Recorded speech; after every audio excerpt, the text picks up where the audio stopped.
The chances of me having lipstick on my teeth are very high right now, so let's just not talk about that.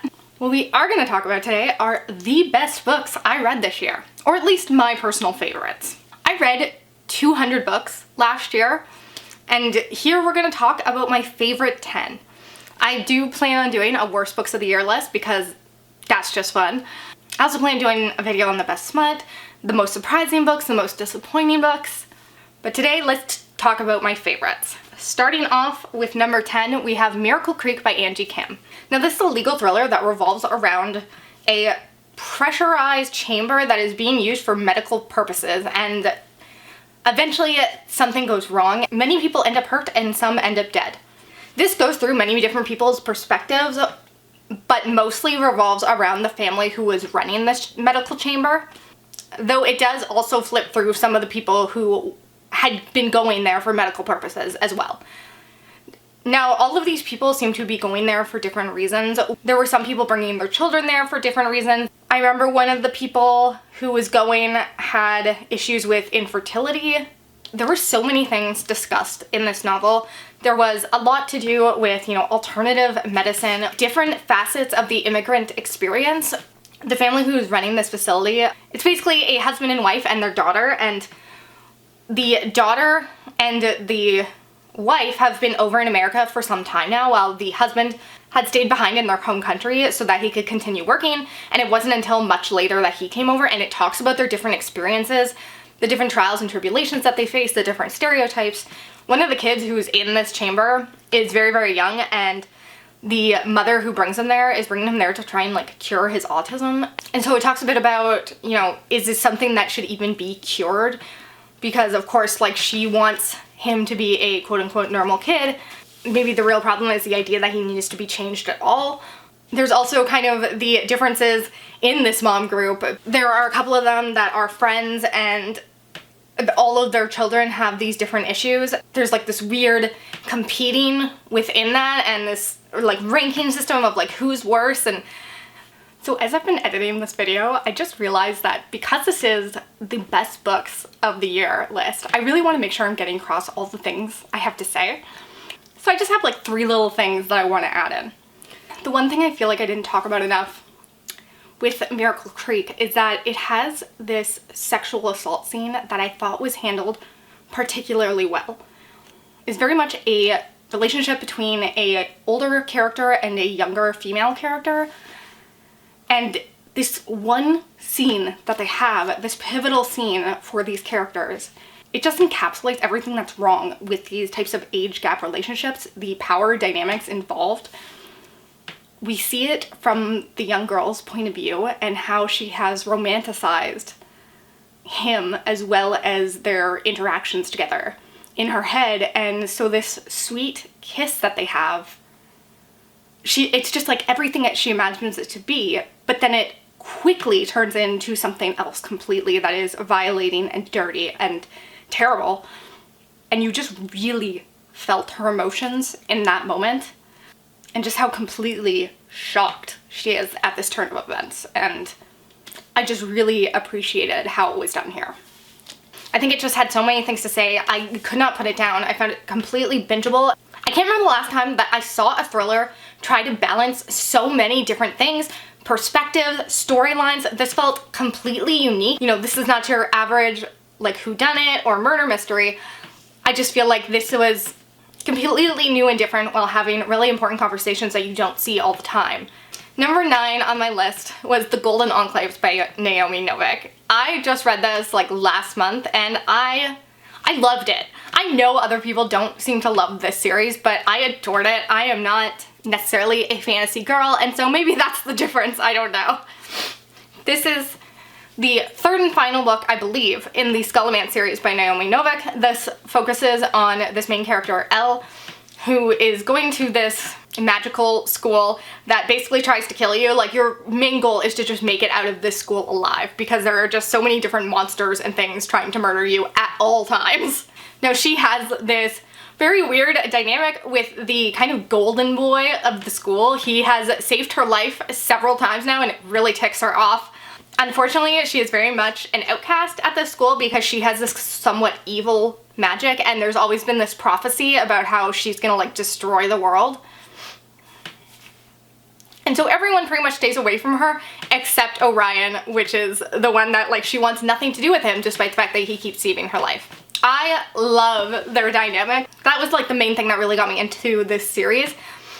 They just had this like great back and forth, and I loved that he was the golden boy. He kind of seemed like the chosen one, and yet he was the side character. He was the love interest, and instead we were focusing on her. And her perspective is great. I love a sarcastic, bitchy loner. When this third book came about, this third book doesn't take place in the school.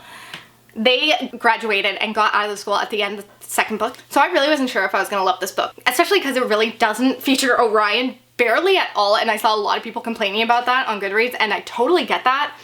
If that's what you love this series for, you're not getting that. But I ended up loving it regardless. I adore her character so much, and I thought that what this book had to say was really interesting. It focuses a lot on the evils and the sacrifices that it takes to kind of get where we are today.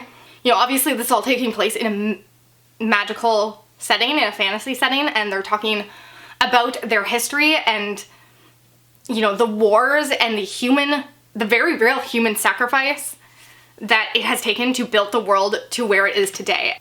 It just focuses a lot on the fact that a lot of people are willing to let terrible things happen as long as they are not happening to them, just to keep the world the way it is, just to continue to benefit from it. Number 8 is The Devil and the Dark Water by Stuart Turton. I'm a hoe for Stuart Turton, truly. I just love the 2 books I've read by him, the only 2 books I believe he has out. They are such intricately crafted mysteries that it's unbeatable. I don't know if I've ever read anything quite like the things he puts out. Now this takes place on a ship where weird things start happening. These different demonic symbols start showing up, and we follow our 2 main characters as they try to figure out what the fuck is going on. Now I love how, again, in this book, we're following 2 characters who might not necessarily be the main characters normally. Our main male character is kind of like the Watson to his version of Sherlock, and our female protagonist is the like governess to some important shitty dude.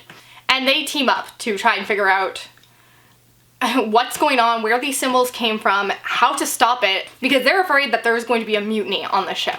This is one of the few books this year where I felt like I stopped critiquing it in my head. Like, I am the queen of picking my books apart, my movies, my TV shows, everything. Like, that's just how I've always read and done things. But with this book, like, it was just pure joy. I just like let myself fall into the story and smiled every step of the way. It was just delightful, and I want more reading experiences like this in the future. Number 7 is Cirque Berserk by Jessica Guess.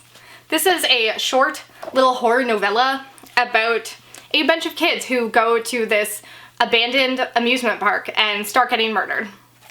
I think that my clip talking about Cirque Berserk was such a disaster that I almost have to like redo this completely, because I could see myself trying to come up with something to say about this book, because when you look at this book compared to the rest of the books on my list, most of the books on my list are very important. They have a thing that they want to talk about and this important message to the book itself. And obviously, because this is my best of the year list, those topics were all well explored, you know, and then something like this comes along and I'm like, well, it's harder to find something important to say about this. But the truth is that, like, this isn't that book.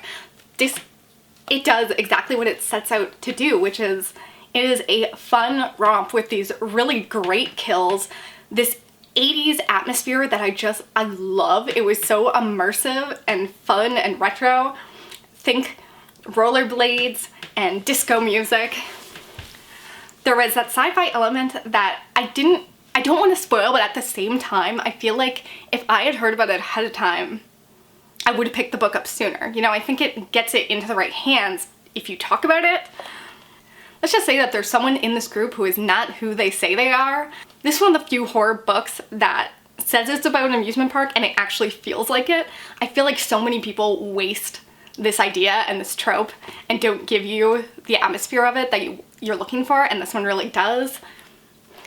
It's really short and it does not waste a page shoving in that sci-fi twist in such a short book, I felt was really impressive, and it made this such a unique story. I especially love a good, campy, fun horror thing, and it was just everything I look for in my genre fiction. Number 6 was Luckiest Girl Alive by Jessica Knoll. Now this, on the other hand, was not a fun one. This was extremely dark. So many goddamn trigger warnings. This was so surprising because I just didn't expect it to be as good as it was. This is a thriller about our main character who is living her life now, but kind of taking a look back at her past and some horrible things that she went through in high school. In the present day, she's preparing for her marriage, and you're really just watching her unravel as this like anniversary of these awful events is coming up. I thought this book did a really great job at showing how trauma affects you. It was very realistic in the sense that it was messy, and she wasn't the most likable. These things had affected her in such a concrete way. Like, I hate trauma narratives that just do everything a little bit too cleanly. They wrap up into a nice little bow, and this definitely didn't. You know, this girl's a bit of a mess, and she's trying to keep her shit together, but she often lashes out at the people around her. It was definitely stark. It didn't hold anything back. I do think sometimes that these things, when they're written now, aren't written in the most honest way because people don't want to be too offensive in a way. And this was brutally honest. So I feel like I didn't explain myself well here when I say that people don't want to be offensive. What I really mean is that I think a lot of the times when there's really intense trauma like this on the page, people will often say that it is exploitative or gratuitous. And while I think that can be true, I don't think that that is inherently true. I think that what can be triggering for someone can be healing for someone else. I know that personally, when I deal with my own mental health stuff, I often look for stories that involve those same mental health issues. Even if they put me in a worse headspace, it helps me process my feelings in a way that is at a remove from myself. And so while some might see this and say that it is trauma porn, this is someone's actual experience. And so I can really appreciate just like how brutally honest it is, even though others may find it overboard. I don't want to give spoilers, and so I can't talk about all the ways in which I think it did things right. I think it showed just how like gray some of these situations are, because it is so easy to want to say like these are the heroes and these are the villains. And it's just like not that simple. People who've helped you in certain situations can also do horrendous things. I'm glad I took the chance on it because I actually unhauled this a while back. I ended up picking up the audiobook and it was great. Number 5 is an unpopular opinion. This is my favorite Courtney Summers book to date, and that is I'm the Girl by Courtney Summers.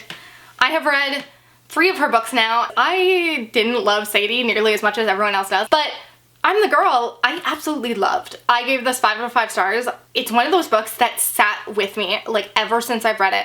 I just continued to think about it afterwards. I don't think that this is a thriller in the ways that a lot of people were expecting. If you know anything about this book ahead of time and you know what it's touted to be about, it's very much touted to be about the Jeffrey Epstein scandal. If you know about that news story, then you're going to know where this story's going.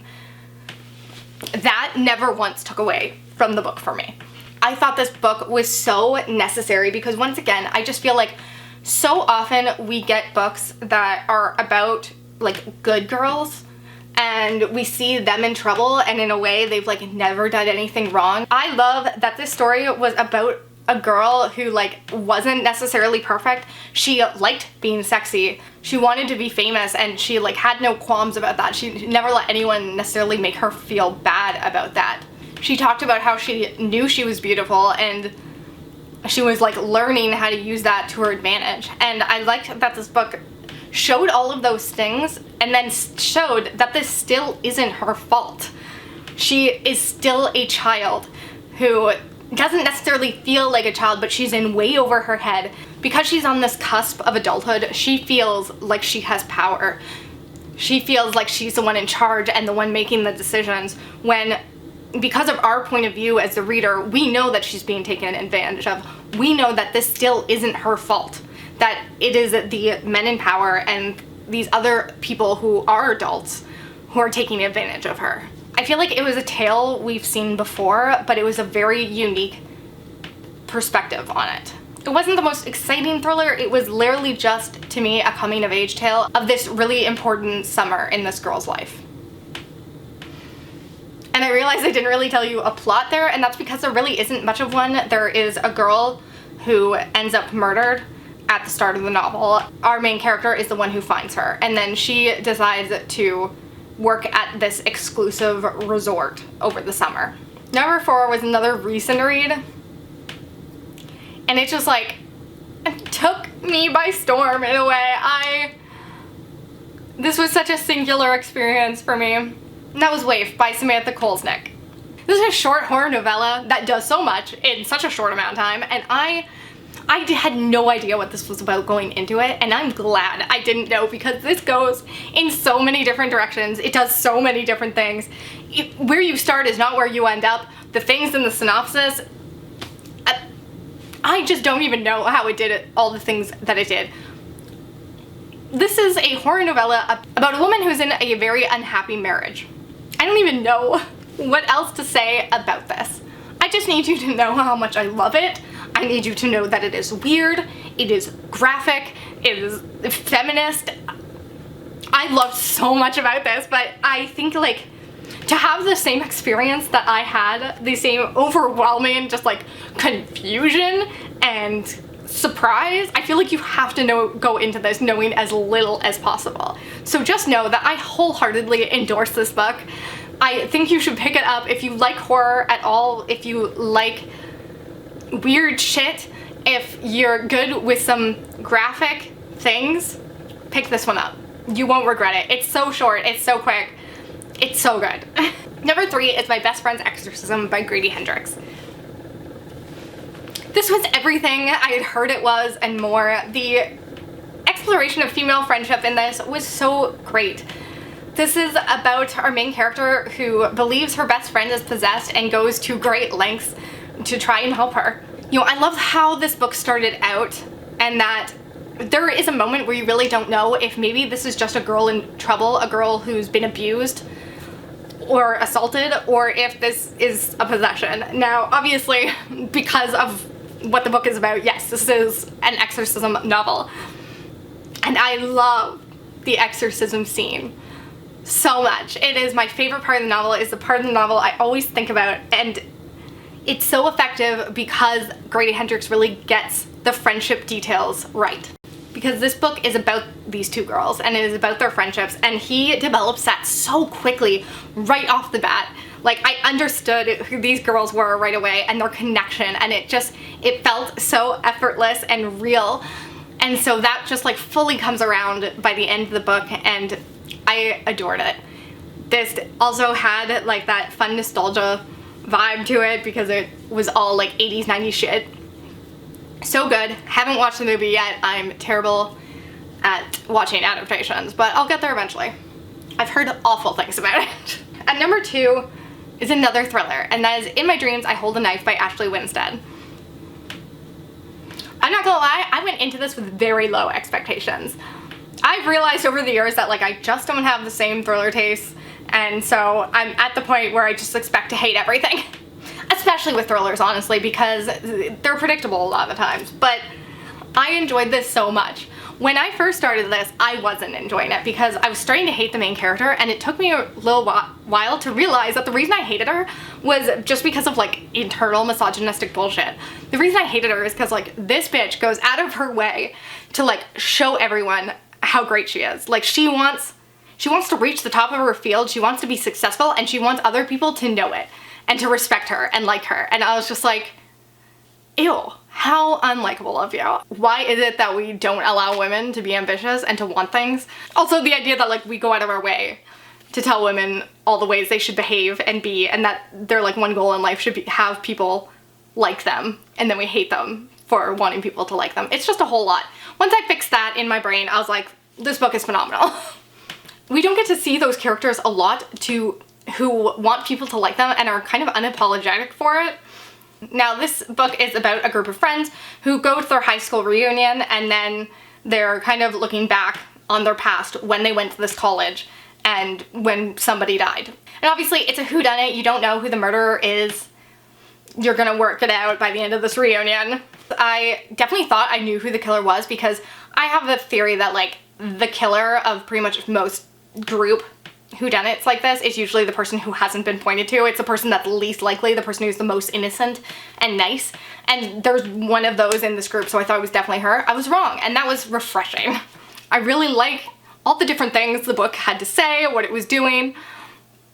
The toxic male bullshit in this was sublime, just so well done. Certain scenes that were like a little corny, but I still enjoyed them. The love story aspect, didn't care for that. Could have cut off the happy ending and I would have like been even more impressed. It probably would have been number one. But regardless, I really, really liked this. I can't wait to read The Last Housewife by Ashley Winstead. I don't know how I haven't got to that, but here we are.